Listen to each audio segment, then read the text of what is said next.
Euh, Avant de commencer, si vous voulez tweeter, etc., c'est le hashtag mardi graphique et je crois que le Wi-Fi de la salle doit être affiché sur les murs. Voilà. Et puis, encore avant de commencer, je voudrais savoir s'il y en a déjà parmi vous qui ont déjà assisté à un mardi graphique. Est-ce que vous pouvez lever la main, ceux qui sont déjà venus? Wouah. Ok, donc c'est une écrasante majorité. Alors, pour ceux qui ne sont pas encore venus à un mardi graphique, je vais faire une petite parenthèse pour vous expliquer pourquoi on fait ça. En fait, on fait le constat, nous, graphistes, que parfois, on a des commanditaires en face de nous qui sont des chargés de communication, qui connaissent très bien le métier, qui savent, vraiment, qui ont l'habitude de bosser avec des graphistes et qui savent parfaitement ce qu'ils peuvent leur demander ou pas. Mais il arrive aussi qu'on travaille pour des gens dans d'autres professions, qui vont être, par exemple, je sais pas, des responsables, des directeurs, voilà, et qui ne sont pas forcément spécialistes en communication et qui, eux, ont plus de mal à comprendre pourquoi telle couleur leur parle plus que telle autre, pourquoi telle typographie leur évoque telle ou telle notion. Et donc, notre but avec les mardis graphiques, c'est de montrer comment se fabrique le graphisme, de montrer la relation qu'il y a entre un commanditaire et un graphiste, qu'est-ce qu'un commanditaire peut attendre de son graphiste, et puis de partager la culture graphique, essayer de la diffuser auprès d'un plus large public pour faire monter le niveau général de tout le monde. Voilà, donc c'est pour ça qu'on a lancé les mardis graphiques en 2018. Et donc ce soir, on va parler d'éco-conception. Alors c'est un thème auquel on a pensé déjà depuis plusieurs années, mais je vous avouerai que moi j'avais un peu peur d'aborder ce thème-là parce que c'est quand même un thème très très vaste. Et c'est lors du dernier webinaire, du dernier mardi graphique qu'on a fait en ligne, on a demandé aux participants ce qu'ils avaient envie de voir traité comme sujet. Et donc ce thème-là est ressorti, donc on s'est dit bon ok, il faut qu'on s'y colle. Et du coup on fait ça ce soir. Donc c'est un thème qui visiblement intéresse beaucoup. Et du coup, moi n'étant pas spécialiste, j'ai invité plusieurs personnes qui vont venir en parler tout à l'heure à la table ronde. Et donc comment va se passer la soirée? On est ensemble à peu près jusqu'à 19h45. Je vais vous faire la conférence qui dure une trentaine de minutes. Ensuite, j'appellerai les trois invités à me rejoindre sur scène. Ils vont discuter pendant à peu près 3/4 d'heure. Et ensuite, vous pourrez poser vos questions aux invités pendant un quart d'heure environ. Voilà, donc jusqu'à 19h45, on est ensemble. Après, on doit libérer la salle parce que les Beaux-Arts ferment. Donc voilà. Et pour ceux qui ont encore envie de prolonger la magie, on va aller boire l'apéro à l'Hôtel Dieu derrière. Donc s'il y en a qui veulent se joindre, ils seront les bienvenus. Voilà, donc c'est parti. Moi, quand j'ai voulu aborder ce mardi graphique sur l'éco-conception, je suis allée regarder d'abord voilà, l'écologie, la prise de conscience de l'environnement. Ça date pas d'hier, alors ça se fait très très lentement. Mais il y a un bouquin qui est sorti en 1962, vous voyez la couverture à gauche là, c'est Silent Spring, donc le printemps silencieux, pardon, de Rachel Carson, qui est sorti aux États-Unis, et ça a été le début d'une prise de conscience, au moins outre-Manche, sur l'effondrement de la biodiversité, déjà en 1962, et alors pas encore à ce moment-là sur le changement climatique, mais déjà une alerte a été prise là-dessus, et du coup, le visuel que vous voyez à droite, c'est un visuel de la première journée de la Terre aux États-Unis, qui a eu lieu le 22 avril 1970. Et donc, on va dire qu'à partir de ces années-là, on a commencé à parler de ce qu'on appelait à l'époque l'écologie. Et du coup, il y avait des visuels comme celui de gauche qui donnaient une vision un peu flower power, peace and love de l'écologie. Et puis ça a évolué au fil des années. Le visuel qui est à droite, il date de 76, où on voit que là, on commence peut-être à avoir une position un petit peu plus radicale. Justement, c'est intéressant parce que donc ça, c'est des fanzines américains. C'est le graphiste Anthony Burrill, anglais, qui a fait ses affiches pour Extinction Rebellion et qui a repris les codes graphiques des fanzines avec une économie de moyens, avec un aplat de couleurs vives, des grandes typos noires, quelque chose de très simple et de très impactant pour faire la campagne de Extinction Rebellion en 2019. Et donc on voit que, évidemment, aujourd'hui, plus que jamais, c'est une thématique qui vient jusqu'à nos métiers. Là, je vous montre deux mémoires de fin d'année d'étudiantes. Alors, elles ne sont pas plus forcément étudiantes aujourd'hui, mais en tout cas, Jeanne, qui est là parmi nous et qui va en parler tout à l'heure, c'est le mémoire que vous voyez à droite, de 2018. Et puis, il y a le mémoire aussi de Louana Jo, qui a fait un DNMAD à Bréquigny et qui traite de ce sujet-là. Et même, maintenant, il y a carrément un DNMAD à la souterraine qui regroupe plusieurs disciplines du design autour de l'éco-conception. Donc c'est vraiment une thématique, on va dire, hein, qui est particulièrement actuelle. Il était temps, vous me direz. Alors, de quoi on parle? Encore une fois, moi, je ne suis pas spécialiste, donc je suis allée regarder plusieurs définitions. Alors, il y en a plein, hein, des définitions de l'éco-conception. J'en ai gardé une de l'AFNOR qui date déjà maintenant de 2004. Moi, ce que je trouvais intéressant dans cette définition, c'est que ça dit bien qu'il faut y penser dès la conception. Et donc là, nous, on est graphistes, donc on est vraiment dès la conception, ou des designers, pareil. Et ensuite, c'est à toutes les étapes du cycle de vie. Et cette notion de cycle de vie, elle est intéressante. Deuxième définition, je ne vous en mettrai pas 50, hein, il y en a juste 2, donnée par l'AACC dans un cours en partenariat avec l'ADEME. Donc là, on voit qu'il n'y a pas que la cause environnementale, il y a les impacts environnementaux, sociaux et sociétaux. Et puis là, c'est une définition qui est plus liée à la communication. Donc évidemment, c'est choisir les supports les moins impactants. Alors, ok, du coup, moi je suis graphiste, donc quand je bosse sur du print, je vais produire des affiches, des flyers, des cartes postales, enfin voilà, tout type de doc imprimé. Et du coup, je vais me dire, oh là là, mais je vais imprimer, ça va couper des forêts, ça va rejeter des tas de produits dans l'environnement, c'est affreux, c'est horrible. Et puis, si je fais un site internet, je me dis, oulala, mais du coup, ça consomme plein d'énergie.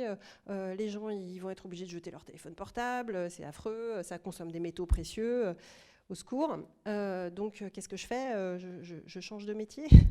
Donc, déjà, le premier truc, ce qu'il faut faire, c'est mesurer l'impact de ce qu'on fait. Et là, du coup, je suis allée chercher des infos. Et alors, je ne sais pas si c'est parce que je ne suis pas spécialiste, mais j'ai eu quand même du mal à trouver des infos, parce que j'ai trouvé des infos assez contradictoires. Et ce n'est pas toujours facile de savoir qui croire, en fait, quand on n'est pas spécialiste comme moi. Donc, je suis d'abord allée regarder du côté des papetiers, donc par exemple Favini, mais c'est pareil sur le site de Fedrigoni, entre autres, pour voir ce qui donne comme info sur les papiers. En fait, moi, je me suis dit, mais est-ce que je peux arriver à savoir quel est l'impact sur les émissions de gaz à effet de serre, par exemple, de tel ou tel papier? Et en fait, aujourd'hui, d'après ce que j'ai compris, cette information-là n'existe pas encore. C'est-à-dire que les papetiers ne communiquent pas là-dessus. Ils vont communiquer sur les efforts qu'ils font, eux, en interne, pour réduire leurs émissions, pour réduire leur consommation d'eau, de ressources, etc. Mais vous ne trouverez pas l'info de tel papier a tel impact sur l'environnement. En tout cas, moi, je ne l'ai pas trouvé. Donc, je pense que ça n'existe pas encore. Ça n'est pas encore pris en compte dans les usines de fabrication de papier. Alors du coup, j'ai creusé un peu plus loin, je suis allée voir sur l'ADEME, et donc là, j'ai trouvé des infos pas très rigolotes qui disent évidemment que la production de papier, que ce soit la première production ou que ce soit du recyclage, a un impact. D'abord, ça consomme de l'énergie et de l'eau, et ensuite, il y a des rejets dans l'air et dans l'eau. Donc ça, c'est pas cool. Et puis cette autre info, que pour produire 75 kg de papier, il faut quand même 300 kg de bois. Alors quand on voit ça, on se dit mince. Mais j'ai trouvé d'autres infos aussi qui disent que, toujours de l'ADEME d'ailleurs, et de l'IGN, en Europe, le bois qui est utilisé pour le papier, en fait, on ne coupe pas des arbres pour faire du papier. On coupe des arbres pour faire des meubles, pour faire des planches, pour faire des poutres, pour la construction, etc. Le bois qui est utilisé pour fabriquer du papier, c'est les copeaux de bois, c'est toutes l'écorce, c'est tous les trucs qui ne peuvent pas servir justement à l'industrie de la construction ou du meuble, qui sont récupérés et qui sont utilisés pour faire de la pâte à papier. Donc en fait, on ne coupe pas d'arbres vraiment pour faire de la pâte à papier. Les seuls arbres qui sont utilisés, c'est des arbres qui poussent de traviole ou c'est des arbres qui vont être coupés lors de l'entretien de forêt en fait. Donc quand on lit ça, on se dit « Ah, c'est cool en fait, finalement, le bois, c'est plutôt pas mal géré dans l'imprimerie. » Et puis, autre info, alors celle-là, elle est très très discutée, parce qu'il y a, sur certains sites, on dit que la forêt régresse, sur d'autres sites, on dit que la forêt progresse. J'ai choisi l'information plutôt positive qui dit qu'en France, la forêt est plutôt en train d'augmenter. Je crois qu'il y a 17 millions d'hectares, enfin je vous dis peut-être une horrible connerie, mais voilà, il y a beaucoup de forêts, et en tout cas, ça a beaucoup progressé depuis les 30 dernières années. En web, il y a un chiffre dont on entend beaucoup parler, c'est 4% des émissions de gaz à effet de serre seraient liées au numérique en France à l'heure actuelle. Donc 4%, c'est beaucoup, c'est l'équivalent du transport aérien. Et du coup, je suis allée regarder aussi, il y a des chiffres qui sont en dessous, donc ça c'est time to shift, pour vous donner un ordre d'idée en fait. Manger un steak haché, vous consommez l'équivalent de 4 kg d'émissions de gaz à effet de serre. Donc il faut arrêter de manger de la viande, hein, ça n'a rien à voir, mais rouler 20 minutes en voiture, c'est 6 kg. Et fabriquer un smartphone, on passe carrément à 61 kg, fabriquer un ordi à 514. Donc en fait, ce que j'ai compris, moi, qui n'y connais rien, c'est qu'en numérique, il faut distinguer ce qui est de l'ordre du flux, c'est-à-dire les emails, les SMS, le streaming, etc., de ce qui est de l'ordre du stock, enfin de ce qui est de l'ordre des outils, en fait, des appareils. Et ce qui est le plus impactant, finalement, c'est la production des appareils. Sur ce graphique qui vient de Green IT, il est assez bien fait parce que vous voyez à la verticale, donc première colonne, là, l'énergie, deuxième colonne, gaz à effet de serre, eau, ressources, et à chaque fois, vous avez deux sous-colonnes. Fab, c'est fabrication, use, c'est l'utilisation. Et à l'horizontale, là, vous avez ce qui nous concerne, nous, les utilisateurs. Après, c'est le réseau et les centres informatiques. Et finalement, on voit que ce qui est le plus polluant, en tout cas en émissions de gaz à effet de serre, c'est clairement la fabrication des devices, que ce soit en conso d'énergie, que ce soit en émissions de gaz à effet de serre, en eau ou en ressources. Évidemment, c'est quand on fabrique un téléphone portable, il faut je ne sais plus combien de métaux précieux qui sont extraits dans des conditions abominables, dans des mines en Afrique ou ailleurs. C'est là qu'il y a le plus qu'on va dire que c'est le plus lourd. Alors, c'est pas parce que c'est le plus lourd là que notre utilisation n'a pas d'impact, hein, parce que vous voyez dans la première colonne, l'énergie, l'utilisation, c'est 27%. Donc, il y a quand même quelque chose à faire là aussi. Mais en tout cas, il faut nuancer, quoi. Il ne faut pas se dire que parce qu'on envoie un mail, on est en train de détruire la planète. Par contre, quand on est en train d'acheter un téléphone, là, la question, elle se pose vraiment. Alors, qu'est-ce qu'on fait? Est-ce qu'on change de métier ou est-ce qu'on essaye de faire mieux? Évidemment, on va plutôt garder nos métiers et essayer de faire mieux, parce qu'il y a quand même toujours besoin de communiquer, il y a toujours besoin de donner des messages. Par contre, clairement, on peut essayer de s'améliorer dans nos pratiques de graphistes et de designers pour le faire le mieux possible. Du coup, là, je vais vous passer un peu en revue les différents codes graphiques sur lesquels on peut jouer, les différentes choses sur lesquelles on peut intervenir. Donc la première chose, c'est les différents types de papier. Donc vous avez des papiers qui sont labellisés ou certifiés, donc c'est les labels qu'on voit à gauche, donc PEFC, FSC ou l'écolabel. Donc ça vous garantit que le bois a été géré durablement. Moi je ne suis pas spécialiste des labels, hein, donc si vous avez des questions là-dessus, vous pourrez les poser à Marie-Claire tout à l'heure. Des papiers recyclés, alors il y a des papiers 100% recyclés ou des papiers qui sont moins recyclés, qui sont mélangés avec de la pâte à papier neuve. Je vous ai mis quelques marques.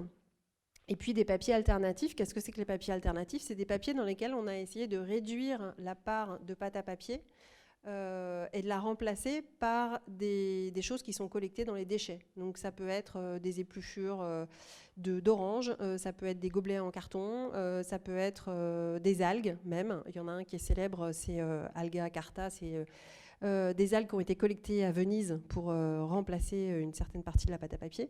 Donc voilà, les papetiers cherchent à baisser leur impact, et donc ça, c'est un moyen de le faire, donc en récupérant des déchets pour les valoriser dans du papier. Évidemment, on ne remplace pas 100% de la pâte à papier, on remplace 5, 10, 15% de la pâte à papier, mais c'est déjà ça.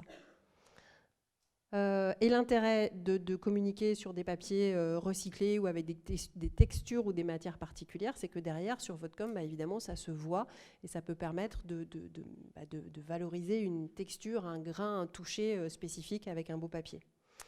Autre manière de travailler sur le papier, là c'est un exemple du studio Direction Artistique Zéro Déchet, des AZD, où pour faire ce rapport, Jeanne a récupéré dans la poubelle de l'école du papier qui était imprimé sur une face et elle l'a imprimé sur l'autre face en fait. Donc elle n'a pas acheté de papier, elle n'a pas fait fabriquer de papier pour faire son rapport, elle a récupéré. Ce sur quoi vous pouvez agir aussi, c'est sur la gâche papier. Donc la gâche papier, c'est ce que les imprimeurs vont découper une fois qu'ils vont imprimer au format, le support que vous leur avez demandé. Ils vont découper toutes les marges en fait. Et ça va partir au tri, au recyclage. Donc première chose que vous pouvez faire, c'est optimiser le format, c'est-à-dire demander à l'imprimeur de vous aider là-dessus, parce que parfois à quelques millimètres près, vous pouvez caler une feuille de plus. où vous pouvez augmenter un peu la taille de votre format et du coup augmenter le nombre d'infos que vous mettez dessus, donc réduire peut-être le nombre de pages. Voilà, donc là-dessus, l'imprimeur peut vous aider, mais en tout cas, il faut essayer de réduire la gâche papier. Et donc ça, c'est un projet qui est intéressant de la perruque. Ils ont utilisé les bandes justement de la gâche papier pour faire leur support. Donc vous le voyez là. Donc du coup, ça fait un support qui est tout en longueur et qui est récupéré et qui est mis sur le visuel de droite là, qui est entortillé pour pouvoir être lu. Et du coup, voilà, c'est un moyen de réutiliser un déchet.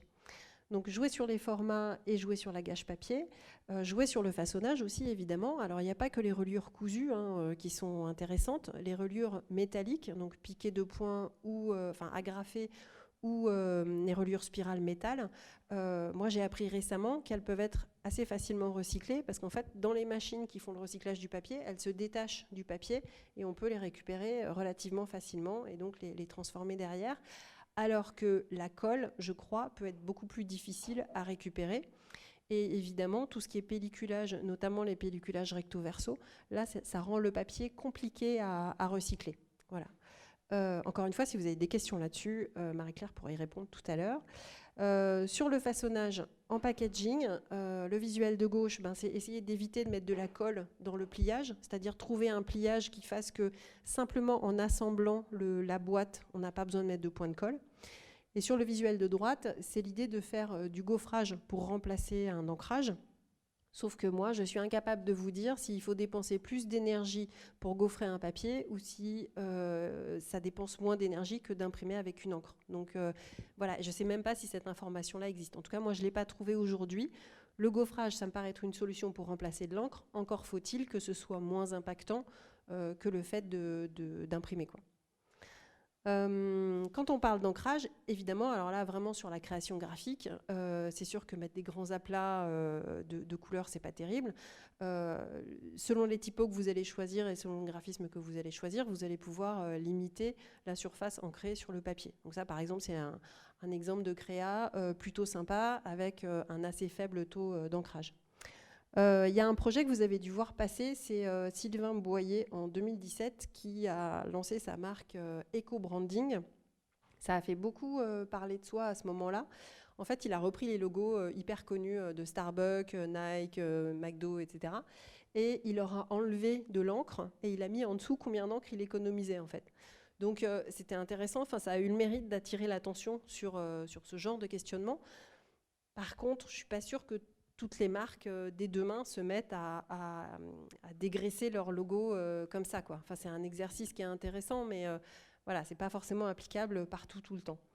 Quand on parle d'encre, projet d'étudiante, Émilie Fayet, quand elle était à l'ESAD Valence, elle a essayé d'imprimer uniquement avec des encres totalement naturelles, donc à partir de pigments, je ne sais plus, il y avait de la garance, avec des fleurs, des choses comme ça. Elle a fabriqué des pigments et elle a fabriqué des encres comme ça. Donc c'est pareil, c'est un super projet et ça fait avancer la recherche, mais aujourd'hui, je ne crois pas qu'il existe possibilité de mettre ça dans l'imprimerie industrielle telle qu'elle existe. Voilà, on n'en est pas encore là. Les encres aujourd'hui qui sont dites végétales, en fait, elles se distinguent des encres traditionnelles parce que les liants, les huiles, ne sont pas des huiles à base de produits pétrochimiques. Ce sont des huiles à base végétale. Donc quand on parle d'huile végétale, d'encre végétale, c'est uniquement l'huile, c'est-à-dire le liant qui est dans l'encre, qui est végétal. Les autres composants ne sont pas forcément des composants très sains, on va dire. Voilà. Petite parenthèse. Toujours en parlant sur les encres, la risographie, je ne sais pas si vous connaissez, mais le procédé de risographie est intéressant parce qu'il est moins consommateur d'énergie sur le fait de faire l'impression elle-même. En fait, l'encre qui est déposée, donc c'est des rouleaux, ça ressemble un peu à une grosse photocopieuse, l'encre qui est déposée sur le papier n'est pas chauffée. Quand vous utilisez une imprimante laser, c'est du tonnerre, c'est de la poudre qui est chauffée, qui est cuite en fait pour adhérer au papier. Et du coup, il y a une grosse dépense énergétique pour faire chauffer l'encre, enfin pour faire chauffer la poudre. Alors qu'en riso, c'est pas la peine, c'est directement de l'encre à base de soja qui est posée sur le papier. Donc c'est un avantage pour la RISO. Par contre, évidemment, en RISO, vous ne pouvez pas faire des quantités astronomiques comme vous pouvez faire en imprimerie traditionnelle. Donc ça vaut le coup. Si vous avez des petites éditions à faire, ça peut être intéressant. L'autre avantage de la RISO, c'est qu'elle n'utilise pas le cyan, magenta, jaune, noir comme l'imprimerie traditionnelle. Elle utilise des encres pures et qui du coup font des couleurs. Voilà, vous voyez là, c'est des super belles couleurs, quoi. Donc voilà pour les encres. On a trouvé aussi un guide couleur qui s'appelle le CMYK Guide Master, qui donne un ensemble de couleurs qui ne sont pas trop dosées fortement en encre pour justement éviter d'avoir une trop forte conso d'encre. Donc vous pouvez trouver ça sur internet. Bon, il y a quand même pas mal de couleurs. Et donc ça peut être intéressant si vous avez un projet à faire en éco-conception. Et puis même chose sur le web. Donc là, c'est sur le site de EcoBranding. Alors, je ne sais pas si c'est vrai ou pas, mais apparemment, le noir, le vert et le jaune consommeraient moins d'énergie que le blanc, le bleu et le rose. Donc voilà, à retenir si jamais un jour vous avez un site à concevoir. Et du coup, on voit qu'il y a certaines agences qui utilisent exactement ces couleurs-là. Là, c'est le site de Jeudi Matin, qui est une agence de web, justement, qui se revendique, qui est sur l'éco-conception. Le design responsable. Donc voilà. Sur quoi d'autre on peut agir? Donc on a vu les couleurs, on a vu les formats, on peut agir évidemment sur l'iconographie. Donc là, un choix assez radical, parce que du coup là, l'icono, il n'y en a pas. Donc ça va bien avec le thème de cette campagne-là, mais on ne peut pas toujours se passer de visuel. Donc qu'est-ce qu'on peut faire, quand on veut essayer de réduire la part des visuels, c'est peut-être les jouer en moins grande taille. Ça peut être sympa dans la mise en page. Ça peut être aussi, comme c'est le cas sur le site du Low Tech Lab, les utiliser en bicro ou en monochromie et éventuellement les tramer, comme c'est le cas là. Et d'ailleurs, je vous invite à aller vous balader sur le site du Low Tech Lab parce qu'ils expliquent leur démarche et la manière dont ils ont pris le problème de l'éco-conception de façon très détaillée, et c'est vraiment, c'est très très intéressant. Donc, je vous invite à aller le regarder et le lire.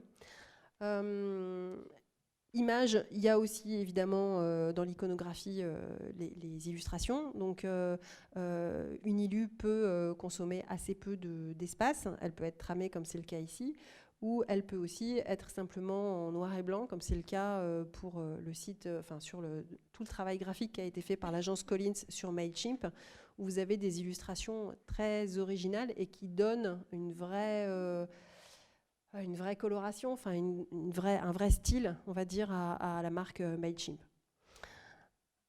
Enfin, les typos, on peut aussi agir sur les typos. Donc la typo qui a beaucoup fait parler d'elle, c'est la Reimann Eco, qui a été dessinée par la fonderie Monotype pour l'entreprise Reimann en 2016, et donc qui, elle aussi, on va évider l'intérieur des lettres pour gagner en encre. On économise à peu près 30% d'encre. D'ailleurs, c'est rigolo de voir que ce projet-là est sorti en 2016, alors que le projet dont je vous parlais tout à l'heure de Sylvain Boyer, EcoBranding, est sorti 1 an après. Voilà, donc c'est un moyen de réduire l'encre utilisée. Pour autant, on ne va pas tous se mettre à utiliser de la Reimann Eco sur toutes nos créas. Il y a d'autres typos qui peuvent être utilisés aussi, qu'elles aient été créées pour l'éco-conception ou pas. Donc voilà un autre exemple. Et un dernier exemple avec cette typo de l'atelier Minuit. Bon, alors on ne va pas tout faire non plus en typo extra fine, mais voilà, après à vous d'aller chercher les typos qui correspondent à ce que vous voulez dire et aux valeurs de vos clients, avec ce souci d'éco-conception à l'esprit.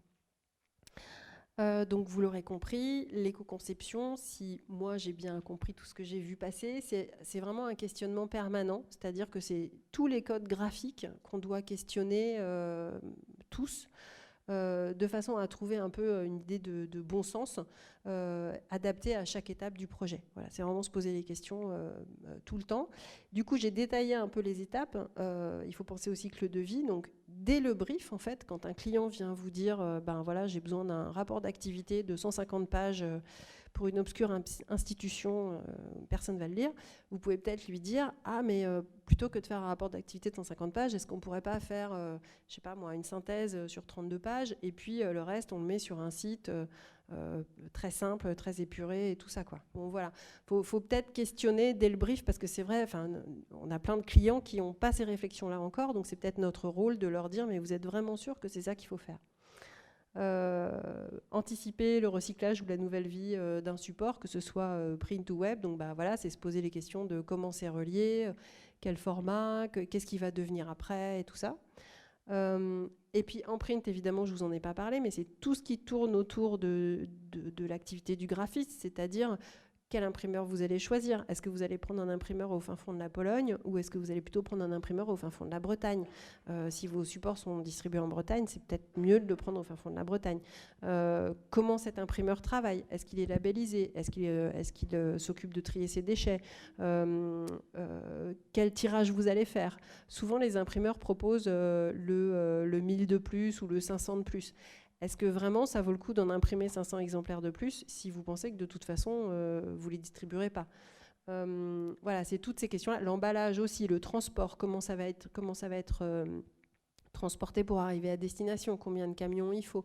Enfin, c'est toutes ces questions-là qu'il faut se poser au moment de, je sais pas, moi j'appelle ça la gestion du projet. Donc c'est pas le cœur de la créa, mais quand même ça tourne autour et c'est super important parce que l'impact du transport est très fort.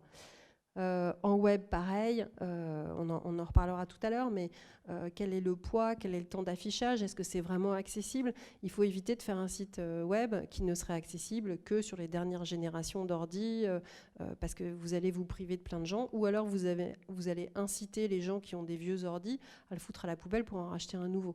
Donc il faut intégrer ça aussi comme questionnement, en plus des couleurs, des images, de tout ce dont j'ai parlé tout à l'heure. Et donc voilà, à la fin, on arrive à la créa, et donc c'est les codes graphiques dont je viens de vous parler qu'il faut intégrer à la réflexion pour faire un message utile. Évidemment, on est quand même là pour faire un truc sympa, qui plaise et qui attire, quoi. Le but, c'est d'éviter ça. Je ne sais pas si vous voyez bien là, donc ça c'est une pub de Total, et ici, là, il y a écrit « Pour vous, notre énergie est inépuisable ». Et donc, il y a une libellule et une éolienne. Et en fait, en 2007, quand ils ont sorti la pub, ils avaient une centrale éolienne et il y avait 5 éoliennes. Et donc là, il y a écrit « Pour nous, notre énergie est inépuisable ». Forcément, ça fait un peu tâche. Donc, cette pub-là, elle a été retirée. Et donc ça, c'est un bon exemple de greenwashing. Notre but, c'est vraiment d'éviter ça. On n'est pas là pour servir des plats au greenwashing. Donc, c'est pas facile. Là, il y a une posture du graphiste qui n'est pas facile à tenir. Mais ce qu'on cherche à éviter, c'est ça. Je terminerai par des exemples. Alors justement, c'est pas toujours facile de trouver des exemples de marques qui soient irréprochables sur ce qu'elles font et ce qu'elles disent. Je vais vous montrer 2 exemples sur de la scénographie, en fait. Plutôt côté do-it-yourself, un peu côté récup bricolage, et un autre exemple côté innovation. Et puis je terminerai par une marque globale où là, tout ce qu'ils font, c'est top. Donc le do-it-yourself, c'est l'exemple des grands voisins. Donc ça date un peu maintenant, mais on retrouve à peu près tout ce que je vous ai dit, c'est-à-dire c'est en bicro, il y a un côté un peu bricolo, peut-être que ça a été fait en réseau, voilà. Sur la signalétique, c'est pareil, les panneaux sont réutilisés d'une année à l'autre, on les peint à la main, on fait ça soi-même. Il y a une agence à Rennes qui s'appelle La Volumerie qui s'est spécialisée là-dessus. Eux, ils récupèrent tous les déchets qui sortent des musées et ils s'en servent pour refaire des supports d'exposition. Donc là, vous voyez par exemple toutes les photos, les photos et les textes, ils sont imprimés à part et ils sont maintenus avec des pinces à dessin sur les planches de contreplaqué. Et les planches de contreplaqué, on voit là, elles ont déjà servi, elles sont pas nickel, hein, c'est un peu trash, mais du coup, c'est facile à réutiliser, à recycler, quoi. Et ça consomme pas de nouvelles planches toutes neuves et tout ça. Donc là, on est sur un côté un peu do it yourself, un peu DIY, un peu bricolo. Mais c'est pas forcément ça la création graphique avec l'idée d'éco-conception. Là, je vais vous montrer des visuels de Waste Age. Donc, c'est l'âge du déchet. C'est une expo qui a eu lieu au Design Museum de Londres, qui s'est arrêtée en février dernier. Et donc, eux, évidemment, ils parlent du déchet. Donc, toute l'expo est entièrement éco-conçue, sourcée avec ils ont récupéré des matériaux à gauche et à droite pour monter l'expo, dont des panneaux isolants. Vous voyez, ça, c'est des panneaux d'isolation qu'ils ont récupérés. Et en fait, pour imprimer ces panneaux, faut aller regarder sur le site, c'est l'agence Spin qui a fait ça, là, vous avez leur nom. Moi, j'ai été assez bluffée. Il y a une petite vidéo. Donc, la dame là, qui est à droite, elle a le texte sur son smartphone. Elle a son smartphone qui communique avec l'imprimante à main. Et en fait, il y a un rail et elle passe l'imprimante sur le truc et ça imprime ce qu'elle a sur son smartphone, quoi. Enfin, c'est juste dingue. Donc, du coup, c'est un procédé d'impression, moi, qui m'a paru assez novateur. Et du coup, on voit que voilà, il y a un côté un peu DIY, mais que la contrainte de l'éco-conception, elle peut pousser aussi à trouver des nouvelles solutions et à innover. Et donc, la super marque dont je vous parlais tout à l'heure, c'est Back Market. Je ne sais pas si vous connaissez. Donc, c'est une boîte qui reconditionne des téléphones portables. Leur logo a été refait, je crois que c'était en 2017, par l'agence Toco. Et donc là, tous les codes graphiques, c'est que du bonheur. Il y a de l'humour, il y a des petites illus, il y a toutes les couleurs qui vont bien. Il y a des super typos, il y a des messages, donc screw new, c'est assez difficile à traduire, mais en gros c'est on emmerde la nouveauté, à peu près, en un peu moins vulgaire, désolé. Donc c'est brand new, no thank you, donc la nouveauté, non merci. Enfin, tout leur discours, c'est de dire on peut se passer de nouveautés, on peut faire avec des appareils qui ont été reconditionnés, réparés et qui vont très bien fonctionner. Et leurs codes graphiques sont super, ils ont des super typos, etc. Donc là, c'est l'agence Marcel qui leur avait fait leur campagne de pub dans le métro.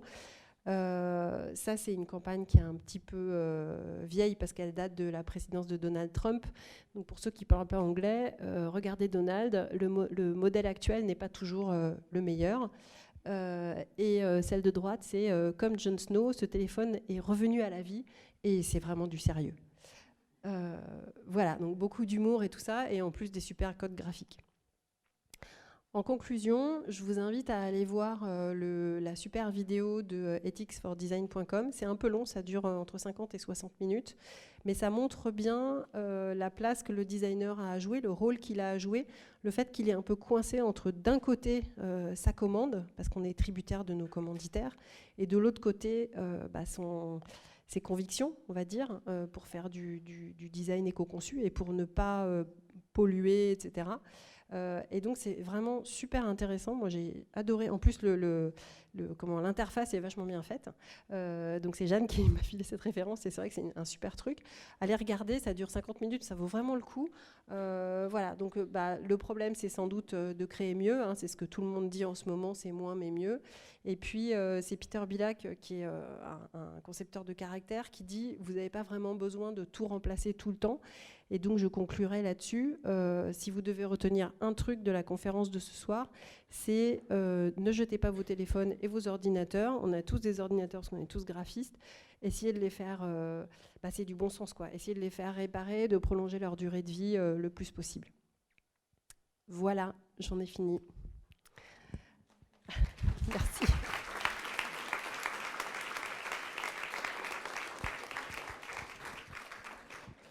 Donc il y aura sans doute un prochain mardi graphique, je ne sais pas encore trop quand, mais ce sera entre fin septembre et début octobre. Donc je fais ma pub là. On va passer à la table ronde. Il va y avoir Jeanne Lepoutre du studio DAZD, Alizero de LunaWeb, Marie-Claire Franchet de Cloître, et c'est Stéphane qui va animer la table ronde. Bonsoir, je crois qu'on peut encore applaudir Laurence parce que c'était pas si facile à faire. Merci. Donc, comme mon nom l'indique, je ne suis pas le père de Laurence en fait, mais j'ai un lien avec elle. Donc, on va passer à la table ronde. Donc, je suis sûr que vous avez déjà beaucoup de questions. Donc, gardez vos questions parce que vous allez avoir votre temps à vous ensuite. On va passer quand même un peu de temps. On a des invités qui ont beaucoup de choses à nous dire.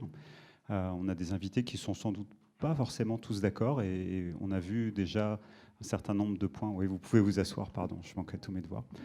Et donc je vais essayer d'animer ça de manière... Alors déjà, vous allez à ma place, alors c'est mal parti. Non, c'est pas grave. C'est les joies du direct.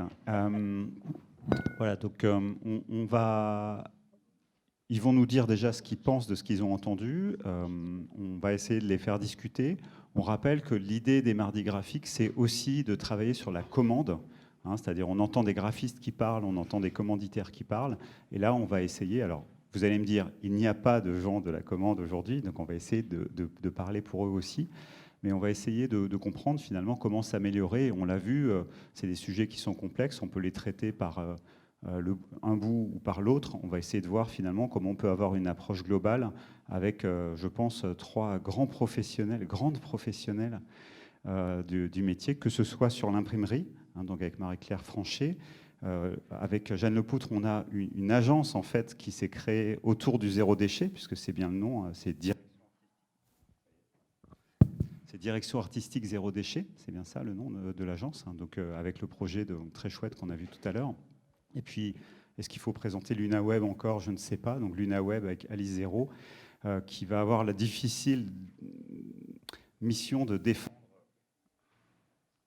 C'est la décroissance déjà, c'est mon micro qui s'arrête toutes les 10 secondes, qui va avoir la difficile mission aussi de défendre le numérique. On a vu qu'en général, le numérique en ce moment est la cible de beaucoup de questions. Donc voilà, c'est aussi toute la difficulté et toute la richesse de votre métier, qui est de penser à la conception, qui est de penser à la réalisation, que ce soit pour faire du print, du web ou plus globalement de la conception graphique.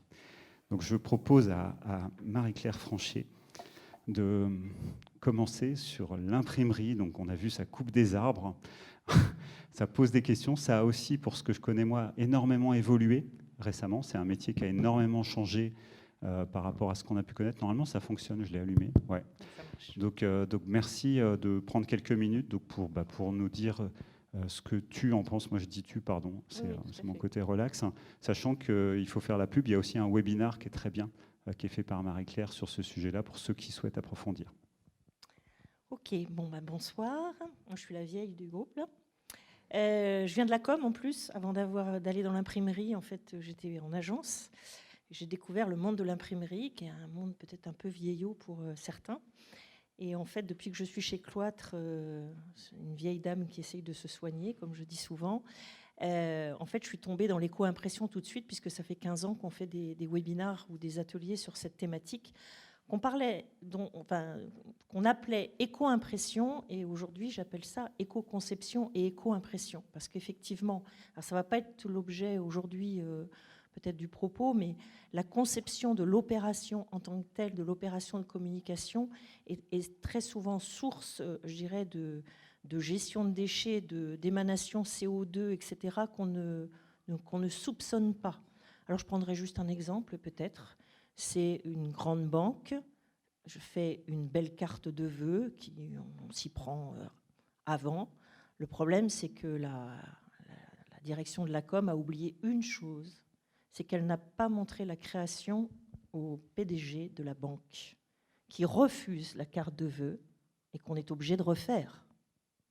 Bon, à la limite, vous allez dire tant mieux pour l'imprimeur, ça lui fait du chiffre d'affaires supplémentaire, mais c'est du gâchis. Et sachez que les conducteurs, puisque c'est comme ça qu'on les appelle, des conducteurs, ils n'aiment pas du tout ça, parce qu'ils ont l'impression qu'on a bafoué leur travail. Mettre à la poubelle un truc qu'ils ont fait en essayant d'y mettre tout leur cœur, mais croyez-moi, ça plombe complètement l'ambiance. Donc ça, c'est un exemple type, effectivement, qui n'incombe pas à l'imprimeur, qui incombe en amont. Et dans l'éco-conception, il y a bien sûr le graphisme, mais il n'y a pas que le graphisme. Et je pense que si un jour il devait y avoir un autre mardi graphique, le fait de parler des problématiques effectivement des donneurs d'ordre sur la conception de leur opération, c'est vraiment quelque chose d'important. Alors revenons à l'imprimeur. Qu'est-ce qu'il peut faire ? L'imprimeur, déjà, je dirais celui qui peut aujourd'hui avoir un parc machine qui permette effectivement de faire des économies à la fois d'électricité, mais d'utilisation d'eau, qui a des systèmes embarqués de caméras qui évitent effectivement peut-être d'avoir de la gâche papier, parce que la gâche papier, c'est effectivement, comme tu l'as dit Laurence, c'est quand on fait de la coupe au niveau du façonnage, mais là, il y a de la gâche papier en amont, c'est-à-dire qu'une presse offset, quand on doit régler les encriers, les encriers, la plupart du temps, maintenant, c'est automatisé, mais il faut passer un certain nombre de feuilles pour que l'encrier se mette comme il faut. Et donc là, c'est très vite, c'est 200 feuilles, 300 feuilles, 400 feuilles. Il y a une manière de diminuer la gâche papier à ce niveau-là. C'est une norme qui s'appelle l'ISO 12647. Il y a quelques imprimeurs en France qui le sont. Nous le sommes, tout simplement parce qu'effectivement, tout est normé au niveau de la couleur. de façon à ce que si vous imprimez chez un imprimeur en 12 647 en France ou à l'étranger, vous aurez exactement le même rendu par rapport à votre créa. Et on aura économisé de l'encre plus économisé du papier. Environ 200 à 300 feuilles de papier par calage. Ce n'est pas anodin. Voilà. Donc il y a le matériel, il y a du CTP semi-chimique ou sans chimie, il y a toute la gestion des déchets aussi qui peut être fait, toute la gestion du transport dès qu'on le peut, quand on n'a pas trop de problématiques d'approvisionnement papier, parce que c'est plus difficile quand il y a une raréfaction de la ressource. On a tendance à multiplier peut-être les camions pour être sûr d'avoir le papier qu'il faut, mais je dirais cette optimisation, elle est importante. Et la sensibilisation des conducteurs et des gens qui sont en atelier sur le matériel, eh bien, nous aussi, on fait des choses du bon sens, c'est-à-dire qu'on va faire en sorte d'aller récupérer du papier dans les bacs pour les donner à des écoles, pour faire en sorte que des enfants puissent écrire des belles cartes de vœux aux personnes isolées. Enfin, c'est des petites choses comme ça, de bon sens, mais qui permettent aussi de se dire qu'on essaye de préserver la ressource. Bon, plus plein de choses, je ne vais peut-être pas m'attarder, on va peut-être y revenir tout à l'heure, peut-être sur certains aspects, mais moi qui ai une question d'ores et déjà. Comme on avait préparé, hein. On va faire un premier tour en fait, oui, pour que chacun puisse s'exprimer. Ensuite, on reviendra dessus, mais effectivement, ça pose des questions. Je note cette idée de bon sens. Et justement, donc Jeanne Lepoutre, là, on a vu un projet. Moi, ce que je trouve intéressant, c'est que quand on étudie les changements, on voit comment des changements comme ce que vous incarnez, vous dites depuis plus de 10 ans, hein, et vous êtes déjà dessus. Et puis on se dit, la prochaine génération, alors pardon de prendre le fardeau de la prochaine génération, mais en fait tu incarnes aussi la nouvelle génération, c'est-à-dire des gens qui arrivent en disant, mais moi je ne suis pas pour le bon sens, je suis pour affirmer très clairement, y compris dans ton identité à toi, hein, dans le nom de l'agence, que on va faire autrement. Alors c'est quoi faire autrement en fait pour DAZB? Eh ben, c'est faire avec le bon sens en fait. Et nous aussi, on travaille en fait beaucoup comme ça. D'abord parce qu'il n'y a pas beaucoup de solutions, comme on l'a vu avec Laurence tout à l'heure. Il y a beaucoup de choses en fait qui nous échappent quand on est graphiste et qu'on a envie de travailler comme ça, ou en tout cas en se posant ces questions-là. Nous, on en est venus parce qu'on était tous les deux écolos. Chez nous, on faisait des efforts, on avait envie de faire attention à notre alimentation, la gestion de nos déchets, etc. Chacun de notre côté, Théophile et moi. Et en fait, un jour, je me suis demandé, peut-être, moi la première, comment je peux faire mon métier, en fait, comme ça. Comment est-ce que... comment est-ce que je peux être cohérente dans ma vie jusqu'au bout ? Dès le diplôme, hein, c'est ça, hein, dès ton diplôme, en fait, on a vu ton diplôme, peut-être tu peux nous en parler un peu. Ouais. Voilà, on va le remettre. D'ailleurs, on a ramené un exemplaire, peut-être que ça peut être chouette de le faire passer. C'est un projet qui a vu le jour au moment où je me suis posé ces questions-là, à savoir comment je peux être graphiste et tenter de répondre correctement aux exigences que je m'impose dans ma vie, au vu des enjeux environnementaux qui sont quand même... très très violent. Moi, je me suis mangé une belle claque pour ce qui est de l'écologie et tout ça. Pour moi, c'était déplorable et il fallait faire quelque chose impérativement là, maintenant, tout de suite.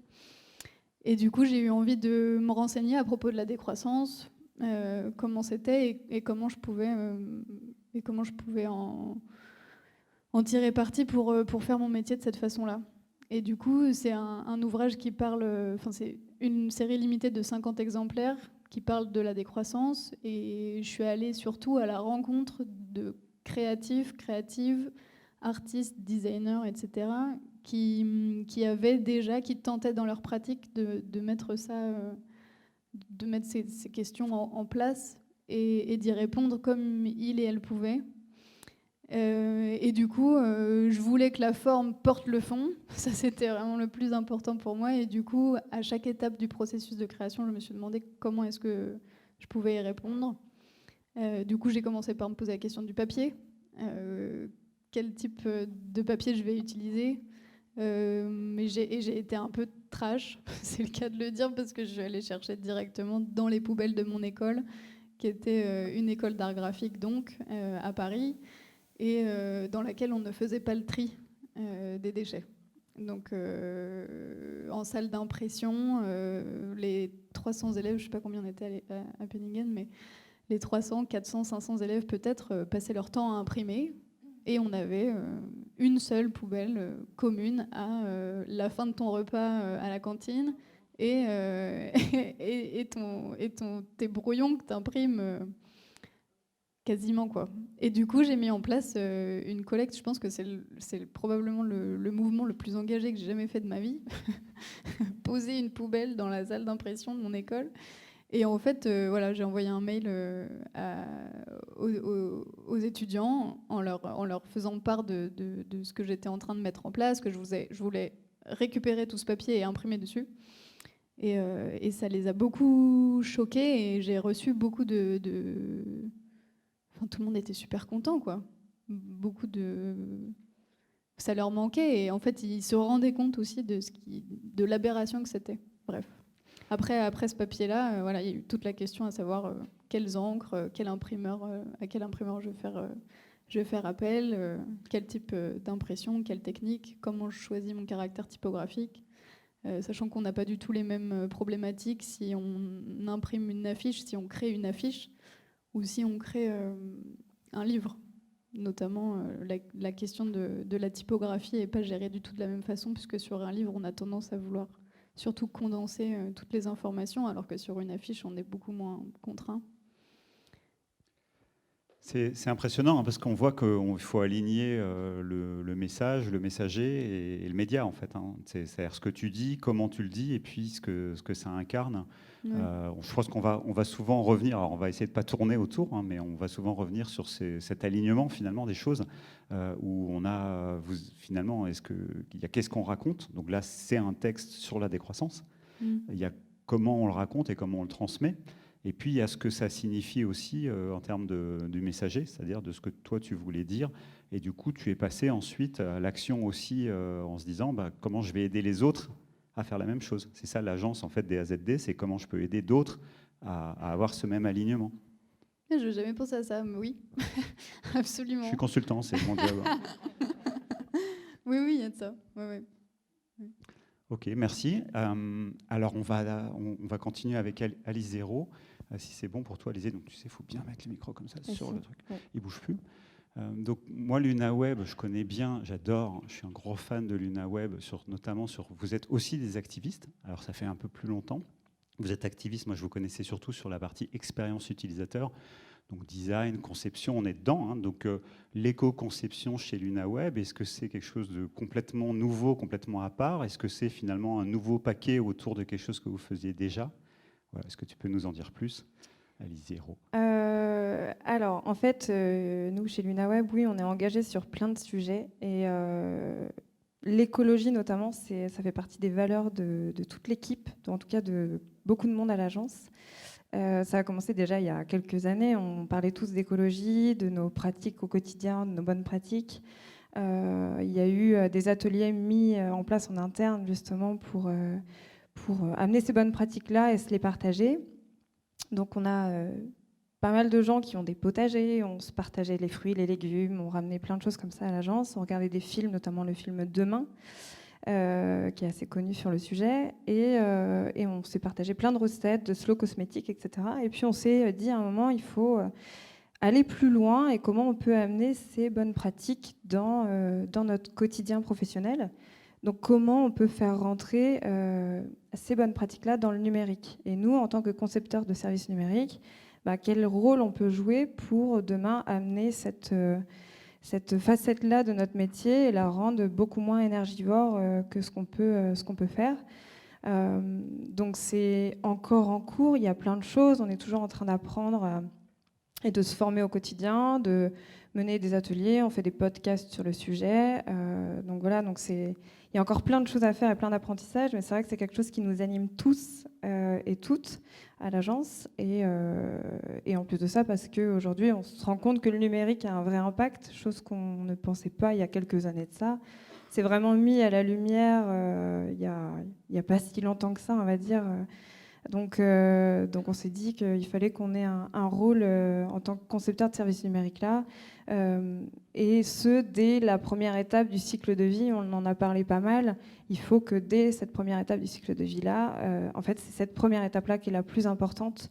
Après, ça reste de l'utilisation. Donc, il y a un rôle sur la sobriété numérique. On parlait tout à l'heure de 4% des émissions de gaz à effet de serre. Donc oui, c'est énorme, mais après, le numérique, c'est quand même quelque chose qui est génial, il ne faut pas l'oublier. Ça permet de communiquer avec plein de gens dans le monde, d'accéder à de l'information. Enfin, c'est une mine d'or quelque part, donc il ne faut pas lui jeter la pierre, mais du coup, il faut essayer de trouver des astuces pour le rendre le moins énergivore possible. Et alors, concrètement, sans rentrer dans la thèse technique, est-ce qu'il y a des choses que vous avez découvertes, par exemple, chez LunaWeb? Parce qu'on voit que on est encore un peu dans la recherche. Moi, j'avoue, je suis assez surpris. Je pensais qu'on était quand même sur des sujets qui étaient vachement jalonnés. Et en fait, vous cherchez encore beaucoup. Donc, qu'est-ce que vous avez trouvé, en fait, chez LunaWeb? Ou qu'est-ce que vous avez découvert? Qu'est-ce qui était révélé sur les choses à faire, les bonnes pratiques? Peut-être plus sur l'aspect numérique on a vu, il faut que tout soit en noir, en jaune et en vert, donc ça va être sympa, on va être avec les lunettes là. Mais sinon, à part ça, à part ma petite blague, qui est pas drôle, qu'est-ce qu'on peut faire concrètement en fait pour réduire l'impact d'un site web, par exemple?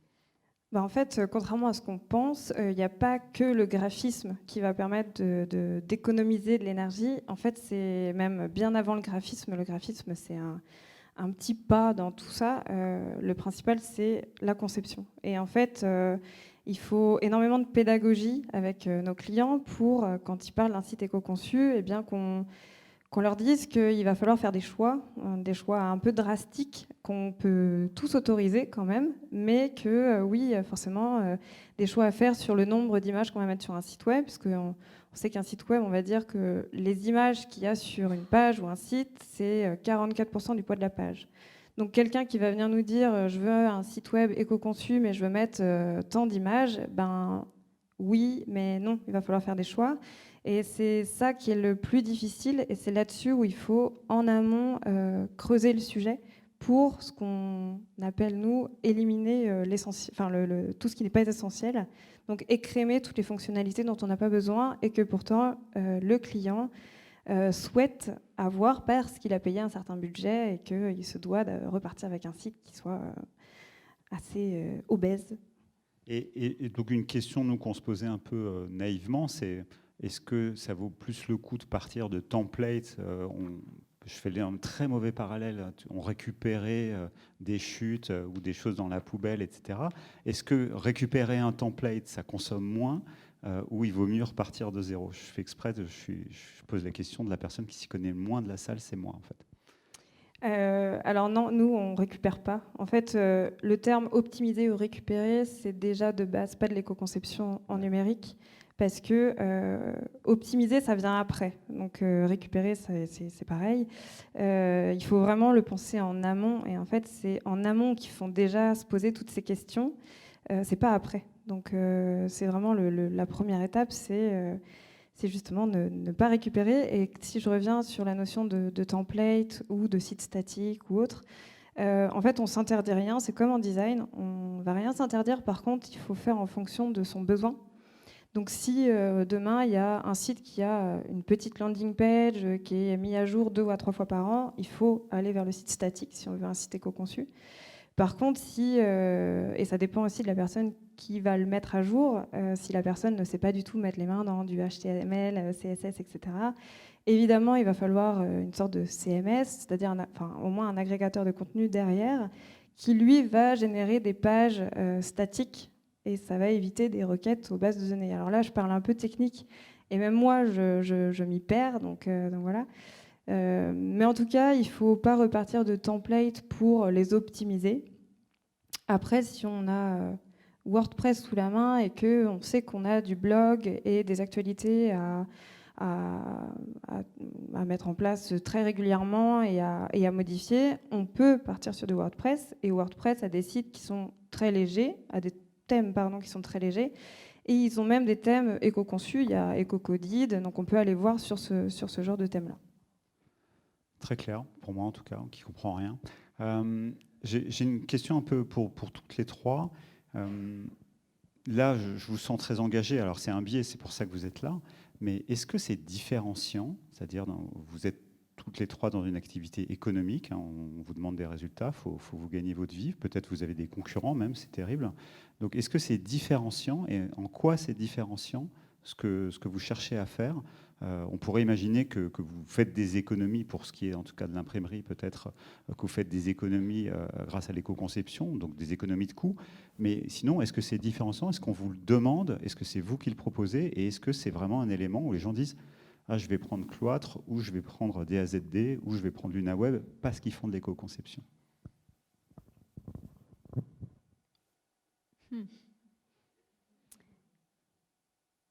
Je crois qu'en tout cas, je peux parler du coup pour DAZD, ça a été différenciant. On a eu cette chance-là quand même au début, parce que finalement, au sortir de l'école, il y a quand même pas mal de jeunes studios qui fleurissent. Il y a beaucoup de studios indépendants, graphistes, et puis à Paris en plus beaucoup. Nous, on avait la chance d'avoir ça dans les tripes et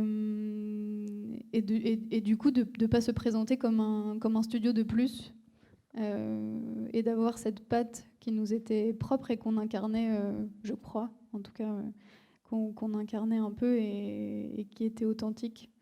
Mais je crois que c'est difficile, ça reste un positionnement difficile.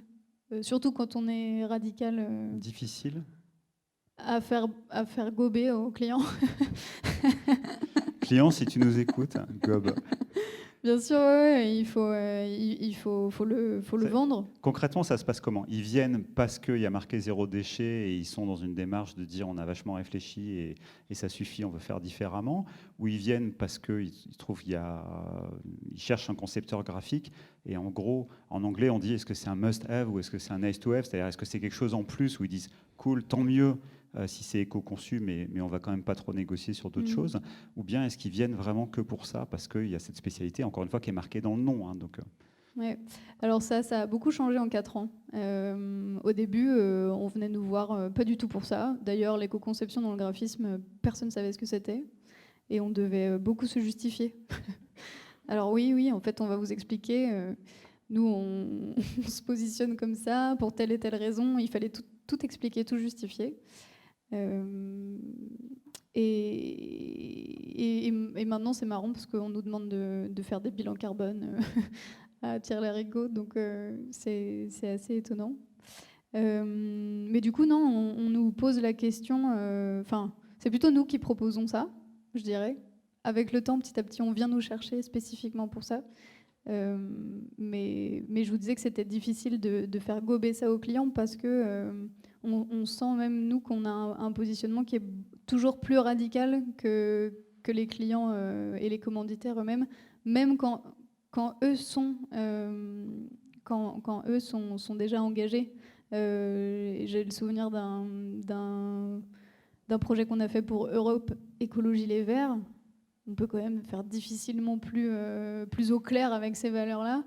Et même eux, c'était difficile de leur faire avaler un petit livret de présentation de campagne. C'était il n'y a pas si longtemps, hein, c'était les dernières municipales en 2020. On a voulu leur proposer un livret tout monochrome imprimé en risographie. Alors la risographie, par contre, ils étaient absolument fans. Mais pour une question de un logo qui n'était pas vert, ils voulaient nous faire passer le truc en 4 couleurs ou en bichromie, je sais pas, sur l'ensemble du livret, alors que, pour un logo qui était violet et qui n'allait surtout pas passer en vert, quoi. Donc on fait quand même face à ce genre de barrières, même avec des clients qui sont eux-mêmes très engagés. C'est assez particulier. Dans ces cas-là, il faut se battre parce que du coup, ce livret, il est là. Et il a été finalement imprimé en monochrome, donc on a réussi. En fait, ils se sont fâchés avec les gens qui avaient le logo violet. Ça a fait une crise politique. Mais ça, c'est toujours la grande trouille. Oui. Super, merci. Donc, Marie-Claire, pardon. Même question, donc est-ce que c'est différenciant pour un imprimeur de faire de l'éco-conception, de faire ses bilans, de chiffrer, de proposer des choses? Alors, dans le domaine de l'imprimerie, je pense qu'il y a eu pas mal de greenwashing, en fait. Enfin, moi, depuis que je regarde ce marché-là, et puis c'est en train de se tasser parce que maintenant, l'authenticité et puis toutes les évolutions, parce que là, il se passe plein de choses dans l'imprimerie, il va y avoir beaucoup de choses, même de contraintes qui vont nous tomber dessus, très clairement. Ça a déjà commencé avec les encres, là. Vous avez entendu parler de la loi AGEC, probablement. Et puis va arriver très certainement Pardon, le fait... moi, j'en ai pas entendu parler. D'accord. La loi AGEC, c'est une loi qui vise je dirais à réduire pas mal d'impacts, et notamment c'est la diminution du plastique, c'est la diminution des polluants, etc. Et notamment en termes sur les encres, d'ici à 2025, tous les prospectus qui sont dans les boîtes aux lettres, alors il en restera probablement, même si le WePub va être testé à partir de septembre sur 2,5 millions de Français pour être envisagé plus largement. Je dirais il y aura une interdiction d'avoir des prospectus faits avec des encres minérales, c'est-à-dire des encres ou même des encres blanches qui sont un peu moins polluantes. Et ce qui fait que y a pas mal d'imprimeurs qui sont un peu dans le mal actuellement, parce que notamment les rotativistes, nous on ne fait pas de prospectus, on est un imprimeur offset feuille, donc on fait des quantités moyennes ou courts tirages avec l'offset numérique, mais les rotativistes, eux, sont un peu en difficulté actuellement, parce que même en utilisant des encres dites blanches, ils ont une productivité qui est moindre. Enfin, tout ça est en train de bouger de façon importante. Et puis je pense que d'ici quelques années, on sera comme tous les produits communicants ou les produits physiques type automobile et autres, on devra produire un bilan carbone par document. Or, nous, on est des artisans industriels. Chez Cloître, chaque année, on fait 14 000 dossiers. Quand on fait un dossier, c'est des quantités différentes, des papiers différents, des formats différents, une créa différente.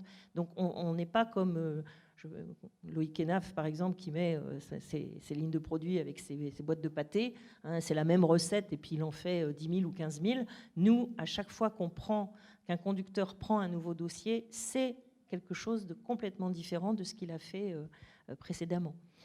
Mais on va aller dans ce sens-là. Combien de temps ça va mettre, je n'en sais rien. Et c'est ça qui va nous amener très probablement à être plus vertueux aussi, c'est-à-dire à vraiment mesurer le sens des efforts. Mais le sens des efforts, ce sera pour nous au niveau de notre production, mais il y aura l'amont, effectivement, qui sera nécessaire. Donc, aujourd'hui, moi, je considère que c'est parfois un élément différenciant. Alors, quelquefois dans le sens de l'accompagnement que l'on va faire auprès de nos clients pour expliquer en quoi on va essayer comment on a travaillé le format, comment on a travaillé le choix des papiers, comment on a travaillé, je dirais, tel ou tel aspect, à partir du moment où il y a un vrai dialogue. Et les plus beaux succès que l'on peut avoir, c'est quand on a le donneur d'ordre, c'est-à-dire la marque ou le directeur de la communication, l'agence et nous. Et de plus en plus, pour des dossiers importants, c'est comme ça qu'on travaille. Moi, je me souviens pendant le Covid, être dans ma salle à manger en train de répondre. On n'avait pas gagné le dossier encore. On était 2 imprimeurs concurrents pour un très gros groupe breton qui faisait son rapport RSE, qu'il travaillait avec une agence bretonne. Et ils m'ont appelé pour me dire... On a prévu de mettre dans l'ours une explication de la démarche d'impression. Est-ce que vous êtes en capacité de nous écrire quelque chose? Je dis, il n'y a pas de problème. Je vais vous faire... Je ne connais pas ce que vous m'avez réservé ou ce que l'agence a réservé en termes de place. Donc, je vais vous faire une version longue, une version courte, et puis vous choisirez. Et in fine, en fait, on était légèrement plus cher que le concurrent, mais ils nous ont confié le dossier parce qu'on leur a pas rigolé au nez quand ils nous ont demandé ça. Parce que pour nous, c'est évident. C'est évident qu'il faut faire de la transparence sur quel choix du papier on a fait, pourquoi on a fait de cette façon-là, et en quoi on essaye d'être le plus vertueux possible avec les possibilités que l'on a. Ça coûte. Acheter un CTP sans chimie, quand on l'a fait il y a 8 ans. Un CTP ? Un CTP, c'est Computer to Plate, c'est quand le fichier du graphiste va se transformer en une plaque. C'est la séparation des couleurs. Quand on est en offset, on va caler une plaque sur chaque groupe de couleurs. Et donc, on va insoler une plaque qui va récupérer, je dirais, la couleur du jaune, le cyan, magenta, jaune, noir. Et c'est la succession, la feuille passe sur chaque groupe et la succession des couleurs va faire qu'on arrive à la quadrille. On a été un des premiers imprimeurs à partir du moment où des fournisseurs, enfin Kodak ou Fuji, nous disaient ben là, on a inventé un CTP sans chimie, on s'est dit ben, ça correspond à nos valeurs, on va essayer. Et puis le problème, c'est que 2 ans et demi après, à peu près, on a des conducteurs qui nous disaient on a un gros problème sur nos presses offset. Parce qu'on a une usure prématurée d'un certain nombre de choses sur nos presses. Une presse 8 couleurs, c'est 4 millions d'euros. C'est pas moi qui ai coupé. Hein. Je peux rien faire. Non, ça va repartir normalement. Ça va se relancer. Je peux parler très fort.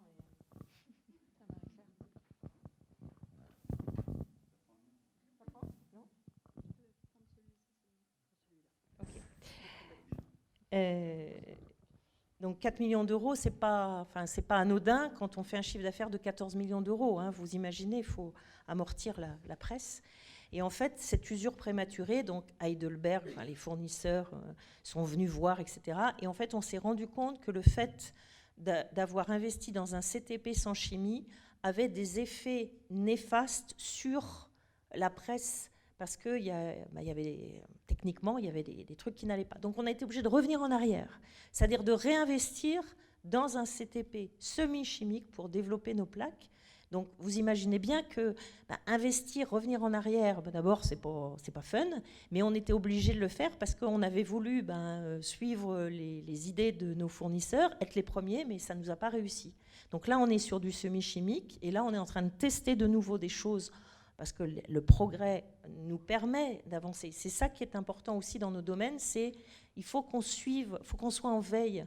On a bien dit que c'était un long chemin de venir, effectivement, de faire de l'éco-conception, de l'éco-impression. Ça nécessite une posture de la part de l'entreprise ou du graphiste, c'est être en veille. Donc nous, on essaye d'être en veille, et puis dès qu'on peut investir, on le fait. C'est pas toujours possible, mais dès qu'on peut, eh bien, on balance, on dit on y va pas. Voilà. Sur l'élément différenciant. Oui, c'est forcément un élément différenciant aujourd'hui. Après, c'est comme toute pratique, comme l'UX ou autre, ça va forcément venir dans l'ensemble des agences, en tout cas qui sont autour de nous. Ça va être aussi un élément différenciant pour eux, puis au fur et à mesure, ça ne le sera plus, et tant mieux. On a aujourd'hui, nous, des clients qui viennent nous voir pour également faire des sites éco-conçus. Et la petite histoire que tu racontais tout à l'heure avec ce fameux client qui, à la fin, dit non parce qu'en fait, voilà, il n'était pas sur la même longueur d'onde. Nous, on a eu un petit peu ça aussi, c'est-à-dire qu'il faut vraiment faire de la pédagogie. On a des clients qui viennent nous voir pour faire des sites éco-conçus, et donc tant mieux, parce qu'en fait, c'est un peu notre terrain de jeu aussi. C'est comme ça qu'on va se former, c'est comme ça qu'on va continuer d'apprendre, et c'est comme ça qu'on va s'amuser à encore plus s'engager sur cette thématique. Mais il y a vraiment ce côté je viens voir LunaWeb pour un site éco-conçu, et puis au fur et à mesure qu'on avance dans la conception, qu'on demande de faire des choix, petit à petit, plus ça va, plus c'est délaissé, parce que finalement on s'est dit non, les choix sont trop drastiques, et du coup on arrive, c'est pareil, c'est bon, une demande éco-conception au départ, et puis petit à petit cette demande-là, elle se lâche au fur et à mesure. Donc il y a un vrai enjeu pour nous, chefs de projet et designers en tout cas, de garder le client et de faire une vraie pédagogie pour l'embarquer avec nous et le tenir jusqu'au bout dans ses valeurs et son engagement.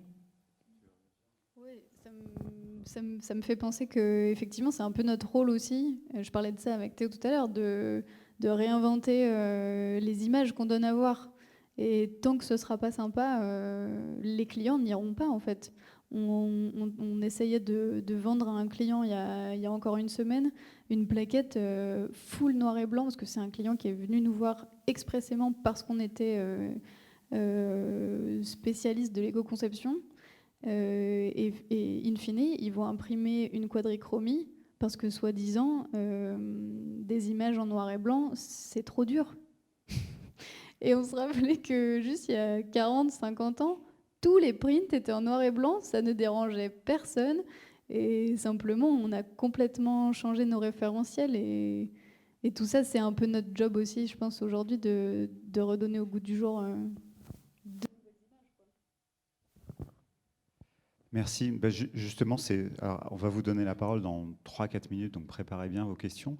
Mais c'est quand même, moi, c'est plutôt une réaction. On le voit. Alors, moi, j'écris. Je fais pas de graphisme. J'écris pas mal. Et en fait, j'étais, comme tout le monde, très intéressé par le côté de l'écriture inclusive, en me disant, bah, c'est vrai que nos manières de parler, nos manières de désigner les choses, elles ont des biais. Et puis, j'ai lu beaucoup, je me suis renseigné, on cherche, hein, et j'ai réalisé qu'en fait, dans l'écriture inclusive, on mettait de la complexité à être lu. Et que cette complexité, peut-être qu'elle pouvait satisfaire, être acceptée. La difficulté à lire, les petites frictions visuelles qu'on voit, elles pouvaient être acceptées par des gens pour qui c'était vraiment très important. Mais par contre, elle allait sortir plein de gens qui avaient du mal à lire en général, que ce soit les dyslexiques ou des gens qui ont des dys. Donc ça m'a interrogé. Et donc pourquoi je vous parle de ça, c'est parce que finalement, on est toujours dans des négociations. C'est-à-dire, peut-être que le noir et blanc, c'est intéressant, mais peut-être qu'on va avoir moins d'impact. Peut-être qu'on va avoir des sujets de lisibilité. Pardon, mais c'est pas très lisible. Donc, il y a peut-être des gens qui ont du mal à lire ça.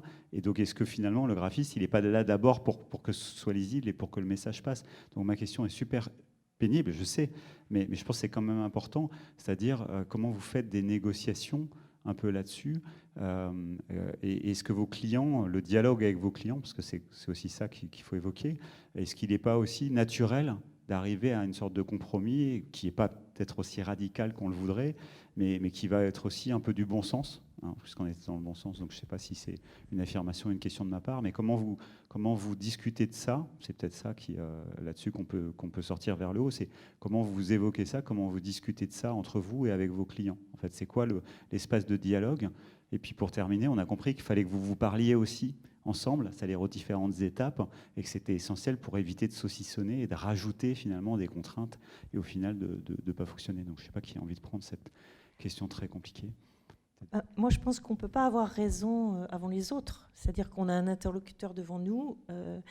Ce qui est important, c'est de faire de la pédagogie. Donc nous, on a travaillé... chez Cloître, on a décidé et puis on n'a pas les moyens de faire de la pub, de faire des insertions presse, voilà. Dans les boîtes à lettres, hein. Et pas de boîte aux lettres non plus. On a plutôt axé sur la pédagogie, hein, les ateliers, les webinars, de la pédagogie au travers, j'en ai amené un là pour montrer, voilà. C'est le 7e nuancier gamme environnementale. Moi, j'ai fait le premier quand je suis arrivée chez Cloître, donc il y a 15 ans. L'idée, et ça, c'est un outil qu'on n'envoie pas. Les conseillers print chez nous viennent le remettre et le présenter à des clients ou des prospects. Qu'est-ce que c'est, pardon, pour ceux qui ne voient pas, en fait? Il y a 80 références de papier qui sont les PEFC, FSC, les certifiés, enfin ceux qu'on a sélectionnés, parce qu'il y a des milliers de références de papier, mais des 100%, des 50% recyclés, et puis les fameuses alternatifs. Nous, on aime bien parler de ces papiers-là et d'expliquer pourquoi ils ont été créés, comment et quel intérêt ça a aussi. Et il ne suffit pas de vouloir utiliser ce papier-là, il faut qu'il y ait du sens. Et justement, j'amenais un exemple, parce que je trouvais que c'était pas mal de sens, c'est le Crédit Agricole Morbihan. On peut les faire passer aussi Oui. Mais il faut que je le récupère, hein, j'en ai qu'un exemplaire. Ne volez pas l'exemplaire. Qui a décidé de faire son rapport RSE en disant on est dans le Morbihan, donc on est au bord de la mer, et puis on a quand même une partie aussi terroir qui est important. Donc ils ont, avec le conseiller print, avec Marc, que tu connais, ils ont choisi de mettre un papier mixé amidon de pommes de terre, et puis ça doit être du crush avec du maïs. Alors il y a une année où c'était avec de l'algacarta, et l'intérêt c'est qu'à la fin ils ont fait une page de pub pour expliquer, et je trouve ça très sympa, en disant qui aurait cru un jour qu'on aurait imprimé notre rapport hein, sur du maïs et sur des algues ou sur de l'amidon de pommes de terre. Et c'est le Crédit Agricole qui parle. Donc je trouve que c'est un petit clin d'œil qui attire beaucoup et ça fait passer le message. Donc pédagogie, pédagogie, pédagogie. Pour moi, c'est le seul moyen de faire évoluer les demandes. Faites du court tirage, n'en faites pas 1500 si vous en avez besoin que de 800, on fera ça en offset numérique. Diminuer de 5 mm pour gagner 500 feuilles. Enfin, c'est des choses basiques, mais c'est comme ça qu'on avancera. Alors je te passe comment vous travaillez ensemble en fait, comment on peut améliorer ça quand parfois la commande elle est saucissonnée. Alors, je suis désolée, moi c'est sur encore autre chose que je voulais réagir, mais juste je serais vraiment chagrinée si on ne pouvait pas dire ça avant que ça se termine. Ça m'amuse, moi, de voir des logos de McDo qui sont évidés, des logos de je sais pas, d'autres, enfin, je sais pas ce qu'on pourrait voir d'autres, Coca-Cola ou des banques. Ou Monsanto qui se met à faire de l'éco-conception graphique, enfin, ça n'a aucun sens. Il faut quand même qu'on se mette d'accord là-dessus. Et dans les quelques diapos, j'ai mis aussi, je crois, une image d'un site internet qui me tient beaucoup à cœur, qui s'appelle Les Radicales, enfin qui a un collectif qui s'appelle Les Radicales, et qui, ouais, cool. Et qui parle beaucoup de ça, justement, qui ont à cœur de dire qu'il n'y aura pas d'éco-conception sans remettre fondamentalement en question le système dans lequel on vit, nos modes de production, etc. Et qu'il ne faut pas avoir peur de remettre tout ça en question, notamment parce que les designers, déjà, ont toujours eu dans l'histoire du design beaucoup d'influence sur les sociétés. Et que peut-être dans cette grande période de transition qu'on a largement entamée, en fait, peut-être même depuis une vingtaine d'années, il faut y aller, quoi. Vraiment. Et du coup, voilà, ça m'amuse de voir des brochures de banques qui sortent de... Oui, mais je crois que... Enfin, c'est peut-être mon âge qui fait ça, mais je pense qu'il peut y avoir une politique... je dirais, de petits pas. Alors, des boîtes qui, effectivement, ont un impact environnemental très important, elles peuvent avoir une prise de conscience et elles vont le faire sur les aspects qu'elles peuvent manager au départ. Ça ne veut pas dire qu'elles n'auront peut-être pas la volonté, et je l'espère pour elles, la volonté de changer plus profondément des choses, mais on ne pourra pas demander à McDo de s'arrêter du jour au lendemain. Déjà, ils se sont arrêtés en Russie, c'est pas mal, je trouve. Il faut le reconnaître. Bon, et après, c'est le consommateur aussi qui va décider, oui ou non, de faire la vie, je dirais, de la marque. Ce qui est intéressant, c'est qu'on est sur un sujet on voit, hein, qui peut être traité, encore une fois, à les trois niveaux, hein, c'est-à-dire la manière de le faire, le message lui-même et puis le messager. Mais là, les sujets que vous évoquiez, les exemples, c'était des rapports RSE. Donc moi, dans ma tête, mais je me disais, finalement, j'espère que l'année prochaine, si on se revoit ou l'année d'après, on ne parlera plus du rapport RSE, mais du rapport tout court. Alors personnellement, moi je suis aussi un vieux de la vieille, mais sur le sujet du numérique, et pendant longtemps, on parlait de marketing digital, et puis après, on parlait de stratégie digitale, et puis maintenant, on parle de stratégie tout court et de marketing tout court, parce que ce n'est plus un sujet. Donc, espérons que ce ne soit plus un sujet. Autre remarque, c'est intéressant. Enfin, quand je t'écoute, Jeanne, je pense à ce livre Nos logos que vous avez peut-être lu, hein, parce que je me disais finalement c'est quoi le logo de McDo, c'est Nos logos. Donc Naomi Klein, hein, pour ceux qui connaissent, c'était sa thèse aussi. Hein, donc tu es la Naomi Klein du graphisme, mais c'était sa thèse. Elle a fait une thèse finalement pour dire je veux dire l'envahissement du paysage mental, physique, numérique par les marques. Regardez cette vidéo Logorama là, du collectif Five là, qui est extraordinaire. Donc cet envahissement par les marques, et elle explique justement comment ça a infusé toute la société, où finalement même le nom des festivals, le nom des lieux, les arénas, etc., tout le naming, le branding, et elle est là jusque-là. Donc finalement, pardon, je ne veux pas conclure parce que de toute façon vous allez avoir des questions, hein, j'espère, là-dessus, mais on voit bien jusqu'où on peut aller dans la radicalité pour canceller, en fait, je vais utiliser le terme, pour annuler même des marques, c'est-à-dire le bon évidement du logo de McDo, c'est plus de logo, quoi, en fait, on supprime McDo, quoi. Merci en tout cas, c'était super. J'espère que vous avez apprécié et que vous avez posé plein de questions maintenant. Alors on n'a qu'un micro, donc ça va être assez sportif. Si on veut avoir le son, je ne sais pas comment tu vas faire. Alors, je vais faire passer le micro et puis vous allez répondre avec le micro cravate. Donc si vous avez des questions à poser, est-ce que vous pouvez lever la main tout simplement? La première est toujours la plus difficile. Ouais, c'est ça.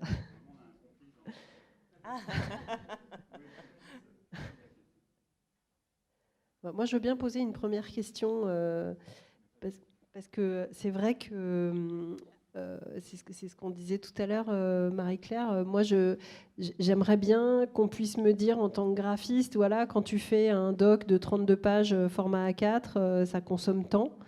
Est-ce qu'un jour, on y arrivera, tu crois? Est-ce que les papetiers, est-ce que les imprimeurs vont finir par communiquer là-dessus?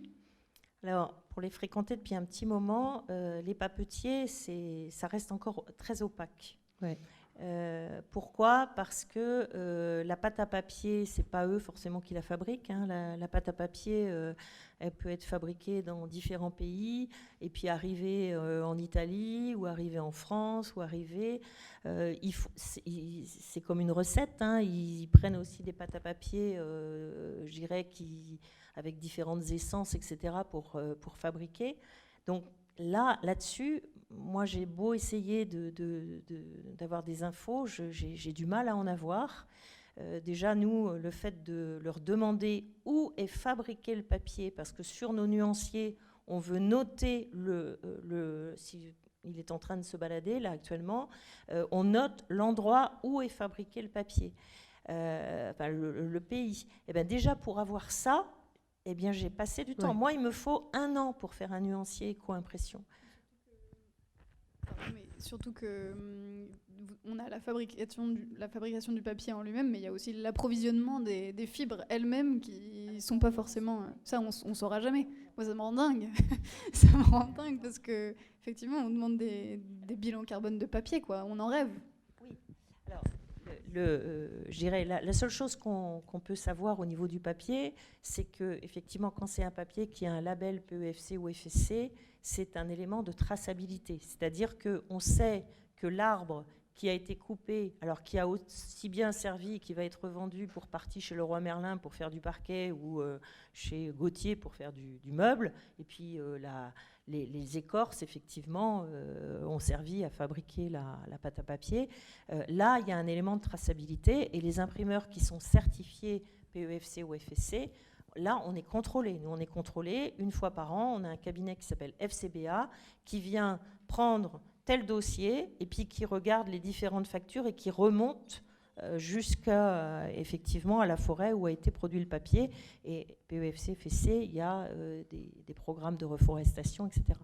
C'est vrai qu'il y a encore beaucoup de choses. Mais moi, je crois effectivement au fait que dans les années qui viennent, je ne peux pas vous dire à combien de temps, on aura plus de précision parce que c'est une sensibilisation qui est plus forte. Maintenant, on a des responsables environnement chez les papetiers. J'ai des interlocuteurs qui s'occupent de faire l'interface et auprès de qui je peux me renseigner. Je n'avais pas ça il y a 15 ans. Et là, il y a quelque chose qui est en train d'arriver aussi en Europe et en France qui s'appelle Climate Calc. Je l'ai découvert il n'y a pas si longtemps que ça. Nous, on a fait notre bilan carbone avec l'ADEME en 2009. On s'est rendu compte que ce qui était le plus important pour nous, c'était les intrants, c'est-à-dire le transport. Donc on a essayé de travailler sur une optimisation des transports, mais on n'avait pas refait le bilan parce qu'on trouvait que c'était beaucoup de boulot pour pas grand-chose, en se disant mais qu'est-ce qu'on peut faire? Par contre, il y a quelque chose qui est en train d'arriver, mais je ne connais pas encore les tenants et aboutissants, ça s'appelle Climate Calc, et l'idée sera de faire un bilan carbone adapté au print et avec la possibilité de pouvoir donner le bilan carbone d'un document. Bon. C'est en train d'arriver, je me méfie un petit peu, parce qu'il y a des choses qui arrivent aussi, type Ecovadis, etc., qui finalement, pour moi, sont du pipeau. C'est que on dit ce qu'on fait, et puis on a un label, mais oui, mais c'est pas, ça ne s'inscrit pas dans une démarche. Et on paye pour avoir le label. Oui, c'est ça, on paye pour avoir le label, donc pour moi, c'est pas... Climate Calc, ça a l'air d'être un peu différent. Donc là, tant que je n'en ai pas fait l'expérience, je ne peux pas vous dire, mais on va essayer de lancer l'expérience. Alizé, est-ce que sur ce sujet-là, on voit je ne sais pas si vous avez vu votre facture de votre fournisseur d'accès Internet, mais depuis très récemment, il y a marqué le poids, l'équivalent tonnes de CO2 de votre consommation de vidéos sur Netflix. Est-ce qu'on va avoir ça en fait sur le web, dans les sites web? Est-ce que vous allez avoir une espèce d'éco-compteur et puis voir est-ce que dans les commandes, dans les cahiers des charges, on vous dira je veux avoir un site qui soit en dessous de temps? Oui, on se sert aujourd'hui, nous, notamment l'éco-index qui permet d'avoir la performance environnementale sur le poids d'une page web, sur l'énergie d'une page web.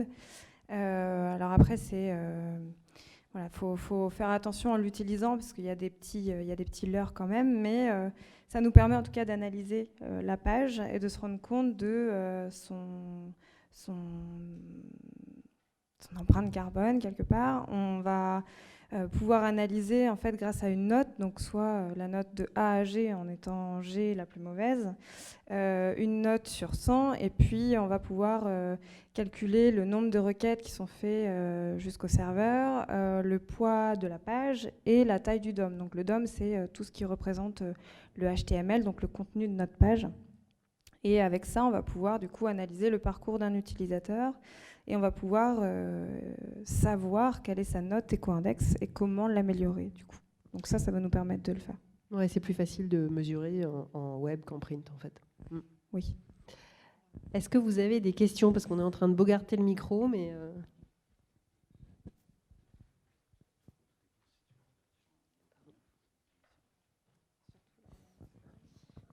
Moi, j'avais une question.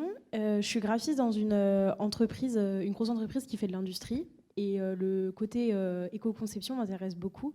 Mais ma question, c'est comment l'insuffler, sachant que on n'a pas forcément, on ne vend pas des produits qui sont dans cette logique d'éco-conception du tout, parce qu'on est plutôt des énergies polluantes. Du coup, comment en fait emmener ce côté faire des supports éco-conçus alors que c'est pas vraiment dans la démarche de l'entreprise en général? C'est une colle. Franchement, c'est une colle.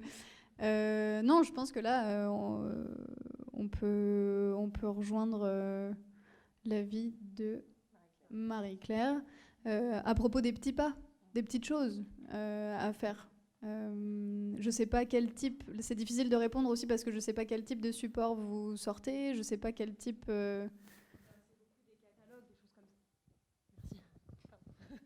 C'est beaucoup des catalogues, des choses comme ça. On est en B2B, on a beaucoup de catalogues à sortir qui sont souvent des catalogues qui font 700-800 pages. On en a 3 à 4 à sortir par an au niveau européen. Ok. Donc c'est beaucoup de papier. Et vous les distribuez à combien d'exemplaires? Ça dépend des catalogues. Ok. Mais beaucoup on est en plutôt général sur des grandes quantités, quoi. Ouais. Du coup, là, l'impact pour le coup de ces productions-là, elle compte très franchement. Et la technique d'impression, le prestataire avec qui vous allez bosser, les couleurs que vous allez utiliser, le type de mise en page. Tu me dis qu'elles font presque quasi 800 pages. Peut-être que vous, dans la création elle-même de ce type d'ouvrage, vous pouvez vous débrouiller pour choisir des caractères qui sont super condensés ou traduire les images peut-être dans des échelles qui sont plus petites. Et du coup optimiser de l'espace quoi, sur le support papier. Alors, nous, on prône beaucoup le moins mais mieux chez Cloître, très clairement. Par expérience, tant que moi, je dis souvent aux clients, posez tous les documents papier que vous faites sur la table. Parce que forcément, il y a du mauvais papier là-dedans. Un catalogue de 800 pages, ce qui, à mon avis, il serait intéressant de faire, c'est de faire une enquête, d'aller repérer, faire du quali, aller voir des gens, l'utilisateur final, pour voir comment il regarde le catalogue. Parce que là, il y a probablement, à mon avis, une économie à faire, et moi, je suis complètement pour la complémentarité print et digital. Je crois beaucoup au catalogue papier. Pour un certain nombre de marques, c'est un outil important parce qu'il y a une prise en main multiple, parce que je dis souvent que le papier, c'est un go-to-web ou un go-to-store, et ça fait partie d'un outil qui fait partie de l'équilibre financier d'une marque.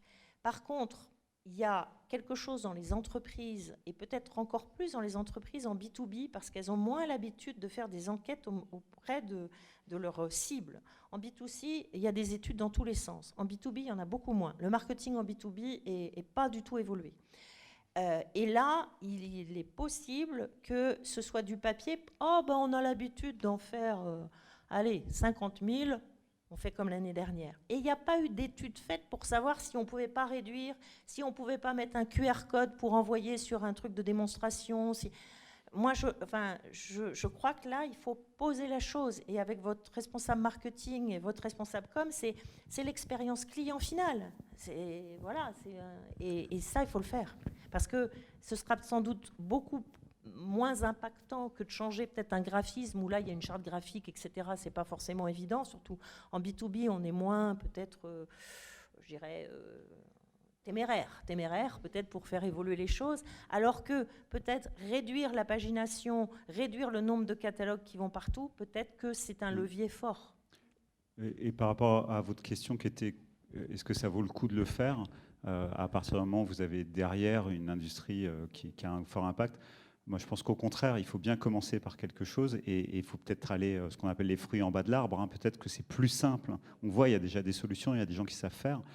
Et ça, c'est la première chose. Et ensuite, à l'inverse, quand vous allez avoir des clients qui sont sensibles à ça, c'est la première chose qu'ils vont voir de vous. C'est peut-être la dernière. Ils vont peut-être se dire, c'est eux avec lesquels on cale l'armoire, on est emmerdé avec ces 800 pages à chaque fois, et ils viennent nous parler de greenwashing sur leurs produits parce qu'ils ont inventé un truc dans la chaîne de valeur qui est beaucoup plus loin. Donc pour ces deux raisons, d'une part parce que c'est faisable, c'est peut-être beaucoup plus simple que de changer toute votre ligne de production ou d'envoyer des commerciaux partout en voiture électrique au lieu de voiture diesel. Donc peut-être vous pouvez commencer par là, et ensuite il faut se dire que de toute manière, c'est la première chose que le client voit de vous. Donc s'il est déçu à ce moment-là, vous connaissez l'adage, il n'y aura pas de deuxième impression. Autre question.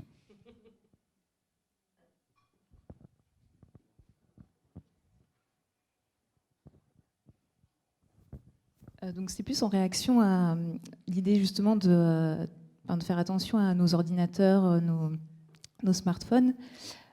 Plus en termes d'utilisation du coup des outils pour faire du graphisme. Donc par exemple, moi je sais que dans les agences dans lesquelles je suis passée, on travaille sur Mac avec la suite Adobe. Et là, moi en ce moment, par exemple, une des problématiques, c'est que mon matériel est obsolète pour utiliser du coup les nouvelles versions. Et du coup, pour aller jusqu'au bout de cette démarche, notamment par rapport au studio DAZD, est-ce que je ne sais pas, vous utilisez par exemple des logiciels libres ou voilà. Et non. Voilà, c'est ça ma question. Spoiler alert. Pas du tout, parce que alors déjà parce que moi j'ai pas d'appétence particulière sur les logiciels, c'est plutôt Théophile qui aurait pu vous parler de ça. Mais il se trouve que quand tu rentres du coup dans une logique freelance et avec des clients qui ont des deadlines, etc., des contraintes assez précises, c'est très difficile de rentrer dans le jeu du monde professionnel avec ces logiciels jusqu'à présent. Après, j'ai ce positionnement-là qui est un peu facile, je pense. Il y a probablement plein de graphistes qui ont voulu... réfléchir à ces questions-là et notamment, je vous parle de ça parce que j'ai été en lien avec des graphistes dans un labo de recherche qui étaient justement vachement, qui avaient de l'appétit pour les logiciels libres et qui se questionnaient beaucoup à comment faire rentrer ces logiciels-là dans les problématiques professionnelles. Je pense que c'est possible, mais il faut effectivement du temps et il faut peut-être prévenir les clients en amont, leur exprimer que le brief en une semaine avec des livrets à finaliser en 2 ou 3 semaines quand on veut travailler sur des logiciels libres, il faut nous laisser du temps en fait. Et ça vaut pour l'éco-conception même en règle générale. Ça prend plus de temps de travailler en éco-conception, toujours. Et c'est très difficile de rentrer dans les plannings des clients. Il faut bousculer aussi un peu ça. Mais je pense que c'est une super bonne question. Et nous, on n'a pas encore pu s'attarder là-dessus. Mais il faut impérativement. Nous, pour répondre à la même question, comme toi, on n'utilise pas non plus des logiciels libres parce que ça demande un réapprentissage en fait, de ces logiciels-là d'une part, et que d'autre part, nos clients n'utilisent pas des logiciels libres. En général, ils utilisent la suite Adobe. Par contre, sur le matériel, nous, on essaye vraiment de le faire entretenir, de le faire réparer et de prolonger le plus possible la durée de vie de nos ordinateurs. Donc c'est vrai qu'il y a un moment où ils ne peuvent plus, mais tu vois, en général, on les garde, je crois, ils ont 10 ans à peu près, nos ordis. Voilà, donc on prend une prestation, on prend un prestataire extérieur à l'agence qui nous change les pièces qui doivent être changées, de façon à prolonger le plus possible la durée de vie d'un ordinateur. Si ton écran fonctionne et tout ça, c'est vraiment dommage de le mettre à la poubelle pour en racheter un autre, quoi. Donc voilà. Est-ce qu'il y a d'autres questions ?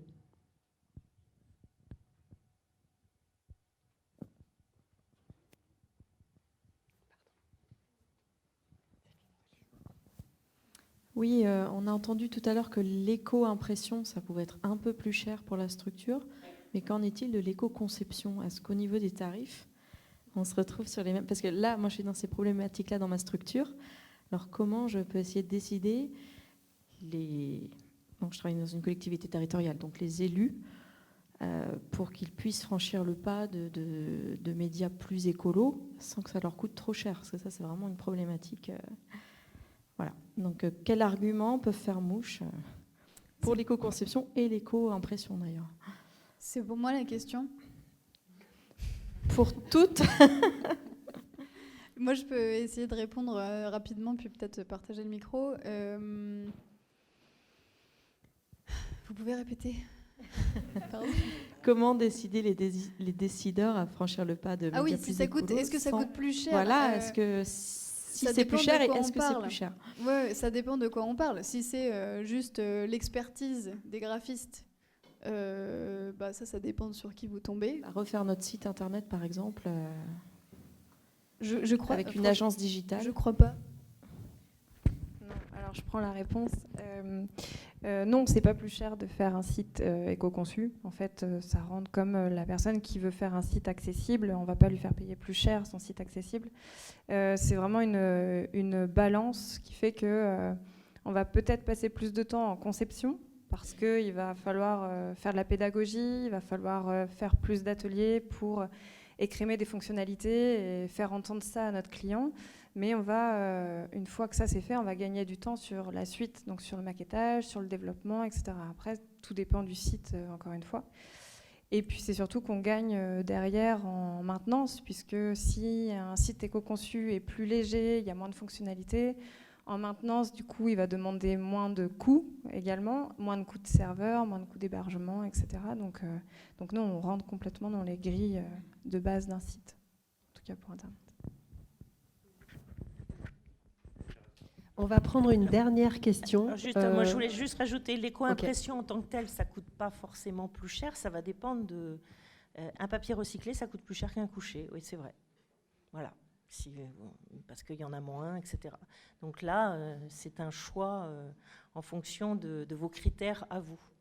Mais un imprimeur qui essaye d'avoir une démarche d'éco-impression, peut-être que lui, il va décider de rogner un peu sur ses marges parce qu'il a il a des investissements supplémentaires qu'il va devoir amortir.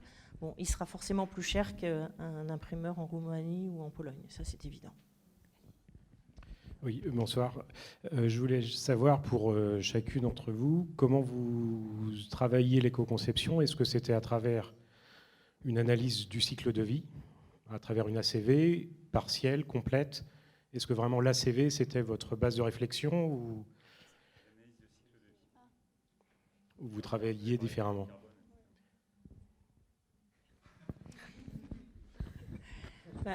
Nous, on n'en est pas là du tout. Enfin, on pourrait travailler la CV par rapport à notre production, à nous, je dirais, mais quand on travaille en fournisseur d'une direction de communication sur un projet, on ne travaille pas jusqu'à ce niveau-là, parce qu'il faudrait que ce soit eux qui puissent le travailler et à nous de leur apporter des informations complémentaires. Et comme on a vu tout à l'heure et comme Laurence le disait tout à l'heure, pour le moment, on n'a pas toutes les mesures nécessaires pour travailler sur la CV. Ça viendra peut-être, mais pour le moment, nous, on n'a pas d'indicateur sur chacun des documents imprimés sur la part carbone que donne ce document-là. La seule chose que je puisse dire, c'est que nous, on essaye de travailler sur, par exemple, l'upcycling en matière de bâches. Par exemple, la bâche, aujourd'hui, ce n'est pas quelque chose qui peut se recycler, les fameux roll-up, etc. Et c'est nos clients qui nous ont interrogés en disant, nous, on a 25 roll-up qu'on stocke depuis je ne sais pas combien de temps, qu'est-ce qu'on peut en faire? On travaille là-dessus. Effectivement, là, moi, j'ai un sac là, qui est fait avec une bâche de cloître. Voilà. C'est notre petite mesure pour le moment à ce que, voilà, au fait de la réutilisation de matière. Hein.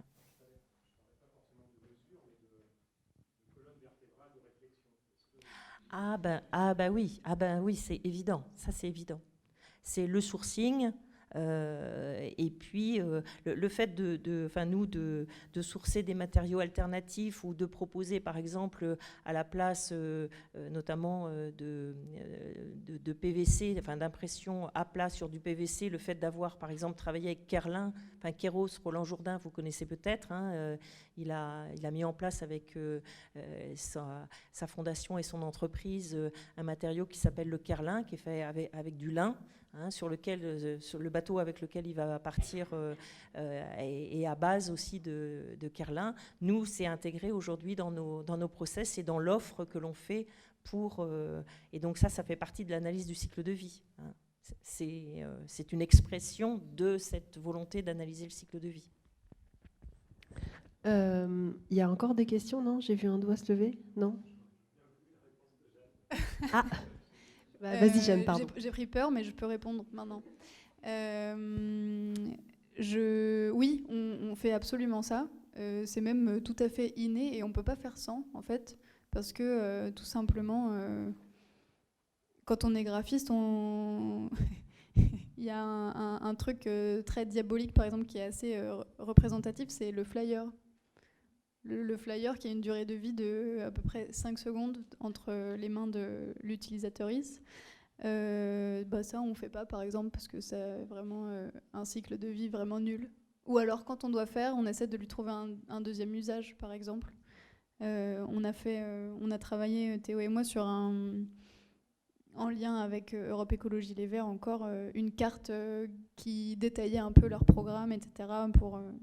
tout l'arrondissement du 14e, et on était super embêtés de leur faire ce document qui était absolument temporaire, qui n'allait pas servir à grand-chose. Enfin, si ce n'est passer leurs idées, bien sûr, mais ils auraient pu le faire sur un autre support, mais ils tenaient dur comme fer à cette carte.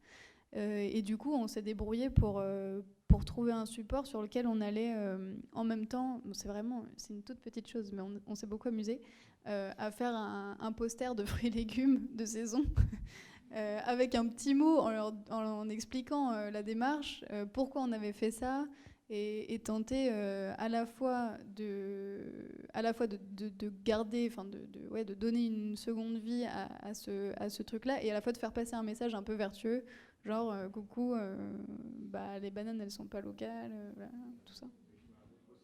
On a essayé de trouver une deuxième vie, mais